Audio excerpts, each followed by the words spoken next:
ओम नमो आदेश गुरु को। तो सभी प्रेमी भक्तजनों, आज के वीडियो में हम आपके लिए लेकर आए हैं निर्जला एकादशी व्रत, जो पर्व आने वाला है 18 जून मंगलवार। वह दिन सनातन धर्म में बहुत ही महत्व रखता है। महत्व ही कहना ठीक नहीं, ये मानिए कि वह एक अटूट परंपरा के तहत आता है, क्योंकि सृष्टि के निर्माता हैं ब्रह्मा जी, जिन्होंने मैथुनी सृष्टि का इस सृष्टि की रचना की। वो सृष्टि को बनाने वाले हैं, सतव तत्व है।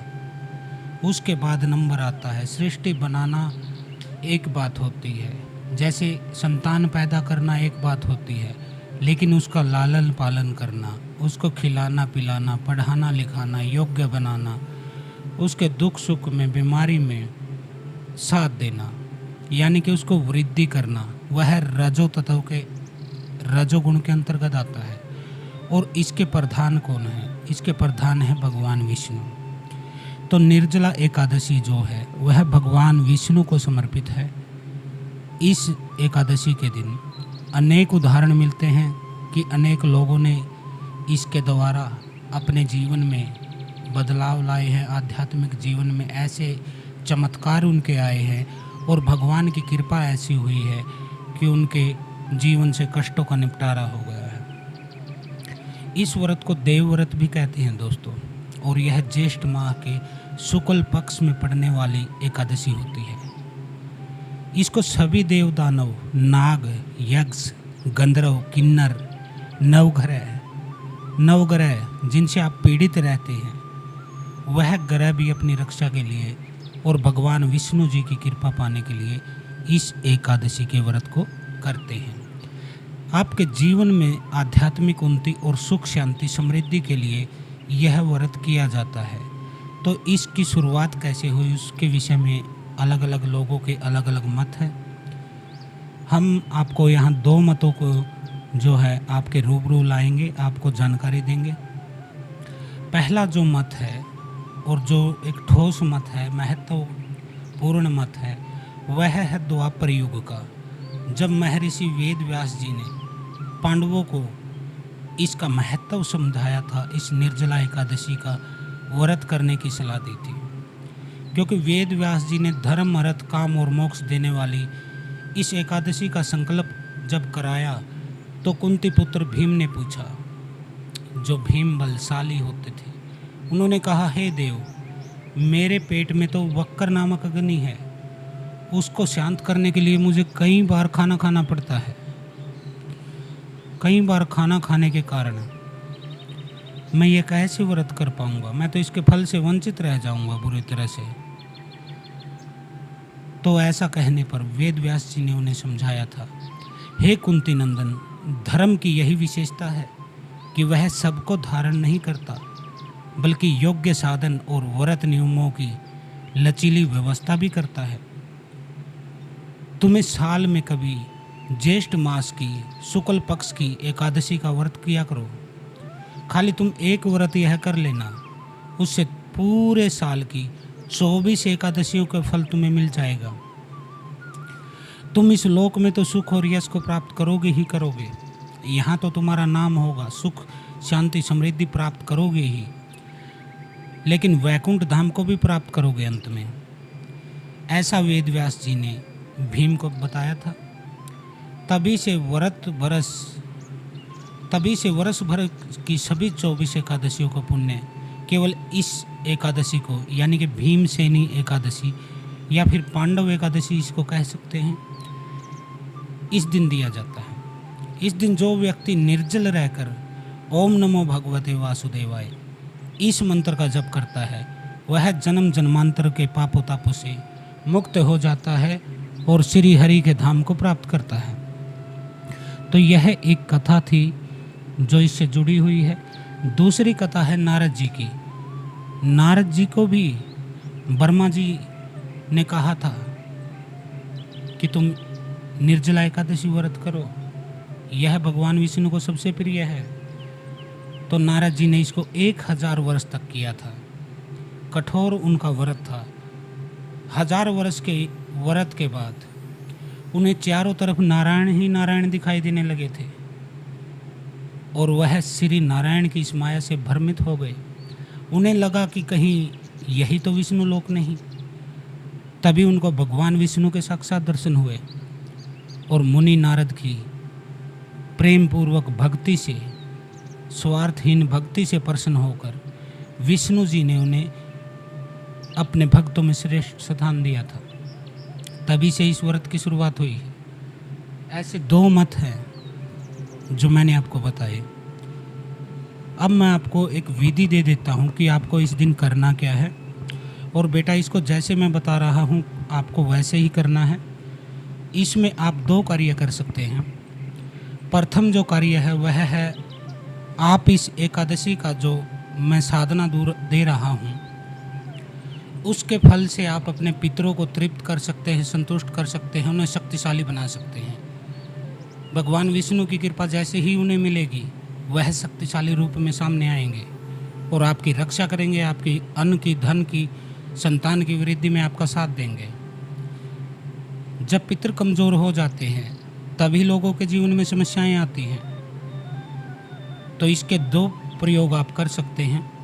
पहला, अपने पितरों को समर्पित कर सकते हैं इसका फल, और दूसरा, यदि आपका कोई काम अटका हुआ है, काफ़ी दिन से नहीं हो रहा है, बार बार अड़चन लग जाती है, काम बनते बनते बिगड़ जाता है, तो इस तरह यदि आप पीड़ित हैं तो अपने किसी खास कार्य के लिए, किसी खास उद्देश्य के लिए भी यह कर सकते हैं। इसमें आपको करना क्या होगा, अब हम वहाँ पे बात कर लेते हैं। पहले तो आप सामग्री लिख लीजिए। इसमें आपको 2 सुपारी लानी है, 2 जायफल, 1 मुट्ठी भर पीले चावल, 1 पीली मिठाई, कोई भी पीली मिठाई ले सकते हैं आप, 2-4 पीस, 5 इलायची, थोड़े से काले तिल और थोड़े से जौं। यह आपको सामग्री की ज़रूरत पड़ेगी। इसके अलावा आपको लौंग की ज़रूरत पड़ेगी और हवन सामग्री की ज़रूरत पड़ेगी। तो यह सामान आपको ले आना है। और संयोग से उस दिन मंगलवार का दिन पड़ेगा, जिस दिन निर्जला एकादशी है, तो यह बहुत ही शुभ रहेगा आपके लिए। आप अपने पितरों के लिए करते हो या स्वयं के लिए करते हो, जैसे भी करते हो, आपको करना क्या है, उस दिन मंगलवार सुबह सुबह आपको किसी मंदिर में जाना है जहाँ पर पीपल का पेड़ हो। वहाँ एक कटोरी दूध में आपको एक बतासा डाल के ले जाना है। एक कटोरी दूध लीजिए, उसमें 1-2 बतासा डाल दीजिए, 5 अगरबत्ती आपको लेनी है, 1 दीपक लेना है और सफ़ेद मिठाई लेनी है। 2-4 पीस सफ़ेद मिठाई के आप ले सकते हैं, कोई भी मिठाई आप ले सकते हैं। यह सामग्री लेके आपको पीपल के पेड़ के पास जाना है और वहाँ पर दीपक जलाना है पहले तो, फिर 5 अगरबत्ती जला देनी है एक साथ, एक ही स्थान पर, अलग अलग नहीं, इकट्ठा ही जलाइएगा। अब आपको उस कटोरी दूध है जिसमें बतासा डाला था, उससे आप पीपल की जड़ों में सींचेंगे, अर्पित करेंगे, समर्पित करेंगे और फिर मिठाई का भोग लगाएंगे और प्रार्थना करेंगे कि हे ब्रह्म बाबा, मैं भगवान विष्णु की आज निर्जला एकादशी की साधना कर रही हूँ, जो भी आप पुरुष से स्त्री हैं, जैसे भी आप समझे, मुझे इसमें आपकी मदद की ज़रूरत है, आपके आशीर्वाद की, आपकी आज्ञा की, आपके साथ की ज़रूरत है। आप मेरी साधना की रक्षा करेंगे और इस साधना के जो फल है उसकी रक्षा करेंगे। पूर्ण रूप से आप मेरी साधना में मेरे साथ रहेंगे। ऐसा करके आप पीपल के पेड़ पर ब्रह्म बाबा से प्रार्थना करेंगे और वहीं बैठकर 108 बार ओम नमो भगवते वासुदेवाय, ओम नमो भगवते वासुदेवाय, इस मंत्र का जाप करेंगे और फिर आ जाएंगे अपने घर। अब घर आने के बाद क्या करना है, आपको आसन बिछा लेना है। आपका आसन सफ़ेद या पीला, इन 2 में से होना चाहिए, चाहे सफ़ेद लीजिए चाहे पीला लीजिए। माला आपकी तुलसी की होनी चाहिए, तुलसी न हो तो रुद्राक्ष की चलेगी, लेकिन फर्स्ट यही कोशिश कीजिएगा कि आपको तुलसी की माला हो आपके पास। हल्दी या पीले चंदन से आपको सुपारी पर तिलक कर लेना है। अब जो 2 सुपारी मैंने बताई थी उस पर या तो पीला चंदन लीजिए या हल्दी लीजिए, उस पर तिलक कीजिए, दीपक जलाइए। भगवान विष्णु की, भगवान कृष्ण की, भगवान राम की, नरसिंह भगवान की, जितने भी भगवान के अवतार हैं विष्णु के, उनमें से आप किसी का भी फ़ोटो लगा सकते हैं। कोई ज़रूरी नहीं कि आप किसी प्रॉपर किसी एक ही तस्वीर को, नहीं, आप राम कृष्ण जितने भी अवतार हैं किसी एक की तस्वीर आप लगा लीजिएगा। उसके सामने दीपक जलाइए, 2 सुपारी पर पीला चंदन या हल्दी से तिलक करके रखिए। 2 जायफल हैं उन पे तिलक कीजिए, उनको वहाँ रखिए। जो पीले चावल हैं उनको आप, मैंने बताया था पीले चावल, उनको चढ़ाइए भोग के रूप में। पीली मिठाई चढ़ाइए वहाँ पर, 5 इलायची चढ़ाइए, काले तिल चढ़ाइए, थोड़े से जौ चढ़ाइए। अब आपको करना क्या है, अब आपको आसन पर बैठ के संकल्प लेना है। हाथ में जल लेकर दाएं हाथ में जल लीजिए और बोलिए कि हे भगवान विष्णु, मैं आपको साक्षी मानकर आपके ही ओम नमो भगवते वासुदेवाय इस मंत्र का 51 माला जाप करूँगा।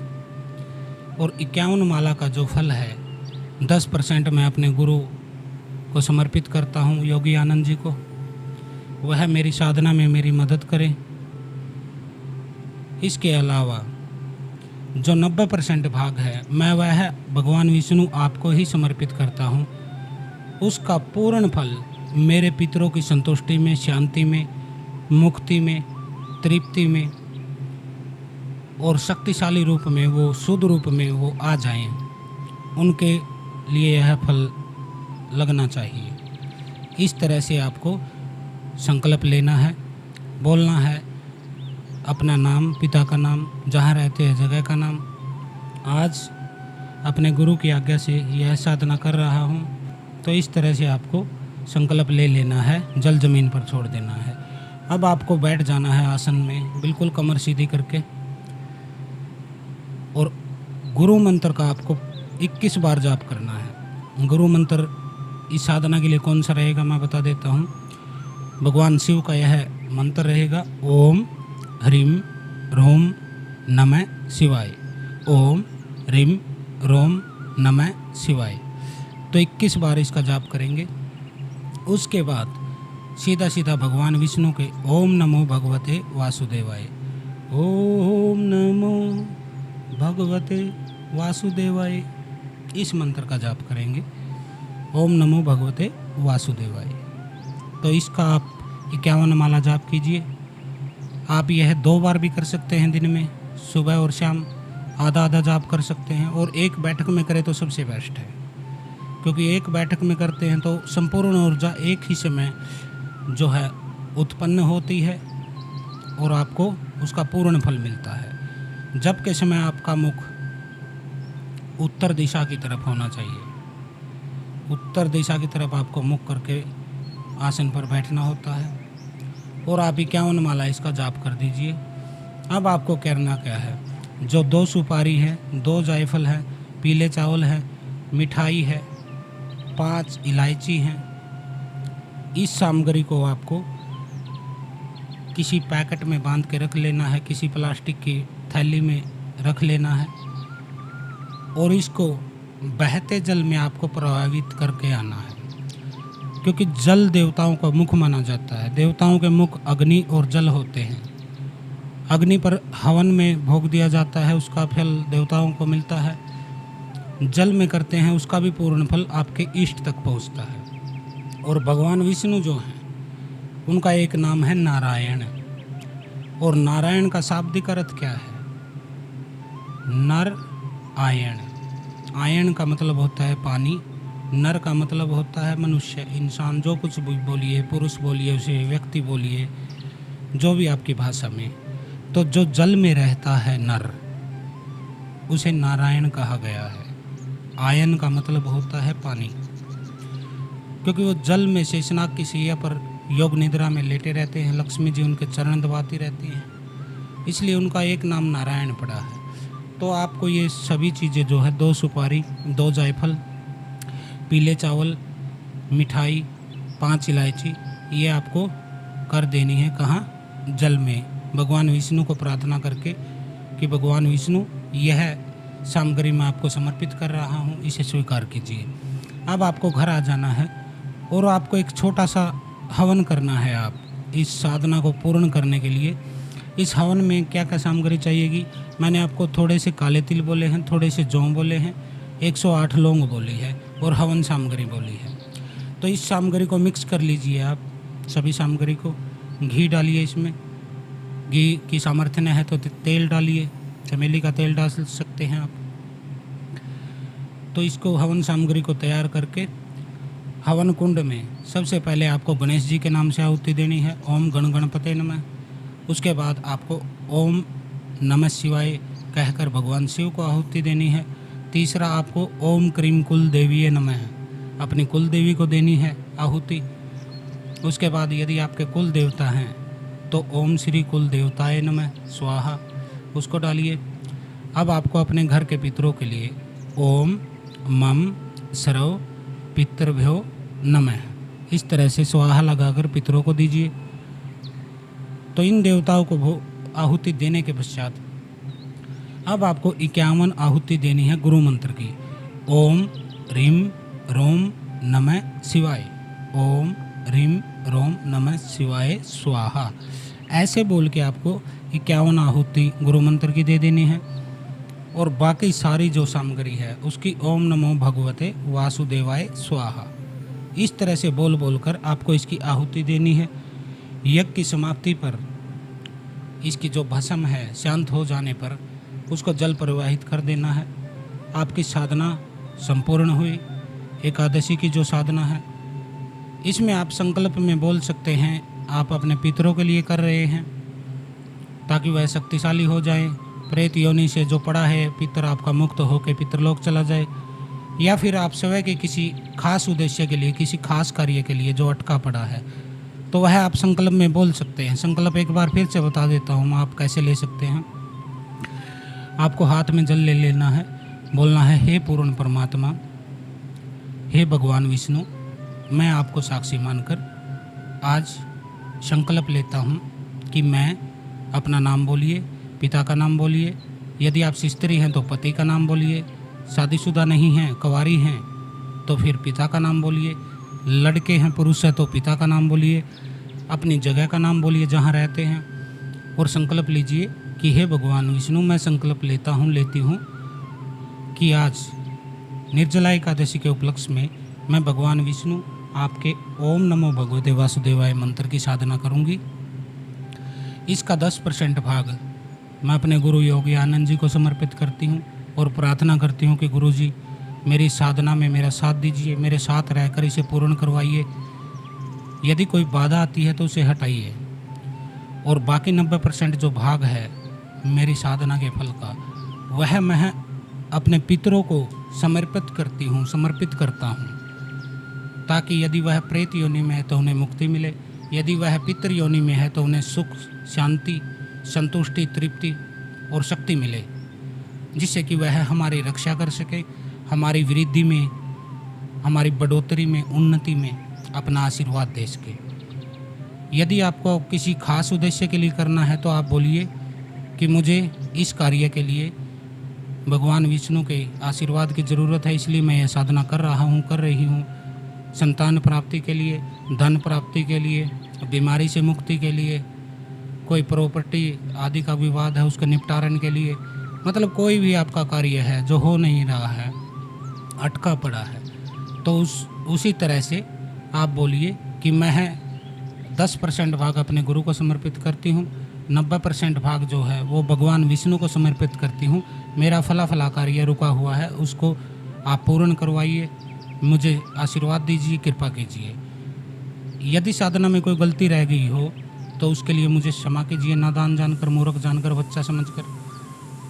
इस तरह से आपको जल ज़मीन पर छोड़ देना है। आपका हो गया संकल्प। तो दोस्तों, मित्रों, भक्तों, यह विधि आपको मैंने बता दी है। यह निर्जला एकादशी की है जो अत्यंत शक्तिशाली विधि है। इसको बिल्कुल निःशुल्क आप कर सकते हैं, अपने घर से ही कर सकते हैं। यदि आपके कोई गुरु हैं तो ठीक बात है, यदि गुरु नहीं है तो आप हमारे नाम से इस साधना को कर सकते हैं। इस साधना के लिए मैं आपको आशीर्वाद देता हूँ और गुरुमुख से एक बार मंत्र आपको बता देता हूँ दोबारा।